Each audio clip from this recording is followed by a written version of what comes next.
মাত্র 6 মাস হয় নাই আমি এমপি হয়েছি। 6 মাসের মধ্যে আমার মারার প্রয়োজনীয়তা পড়লো কেন? হ্যাঁ বরং আমার তো সব বড় বড় 2 নম্বরের সাথে ভালো যোগাযোগ রাখলে তো আর আমার মরার ভয় হতো না। না মানুষ মাত্রই তো ভয় পায়, হ্যাঁ কিন্তু আমি ভয়রে খুব কম সময়ের মধ্যে জয় করে ফেলি। কিন্তু এটা যেহেতু আইনি বিষয় ছিল, পুলিশের পক্ষ থেকে বলা হয়েছিল, তখন তাদেরকে মানাও তো আমার দায়িত্বের মধ্যে পড়ে।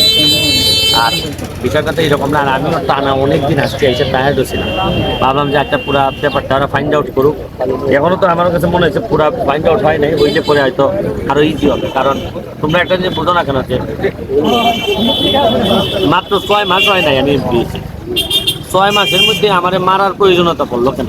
হ্যাঁ বরং আমার তো সব বড় বড় 2 নম্বরের সাথে ভালো যোগাযোগ রাখলে তো আর আমার মরার ভয় হতো না। না মারতে তো আমার সাধারণ মানুষ চায় না। না এখানে রিক্সাওয়ালা মেহনতি মানুষরা তো মারতে চায় না, না মারতে চায় অন্য বড় বড়রা। কারণ কি? কারণ এরা কিছু না কিছু স্বার্থে সাথে আঘাত লাগছে।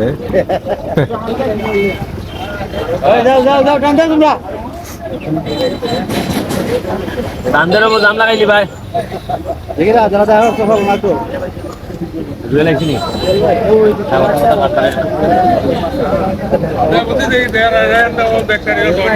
আইতাছি নি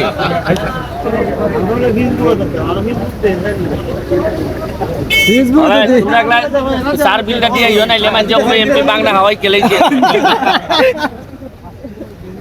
হুজুর, তুমি যে কোনো ভাবে বিলটা নিয়ে আর নাইলে কইবা যে মাগনা হাওয়াই খেলেছে এমপি। দেবুনে বিল দিবুনে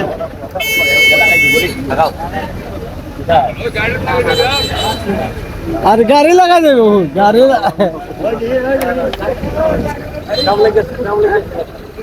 দেখেন এইসব চাটা বড় বালা রে হুজুর, তুমি মানুষ বালা, চাটা বড় বালা।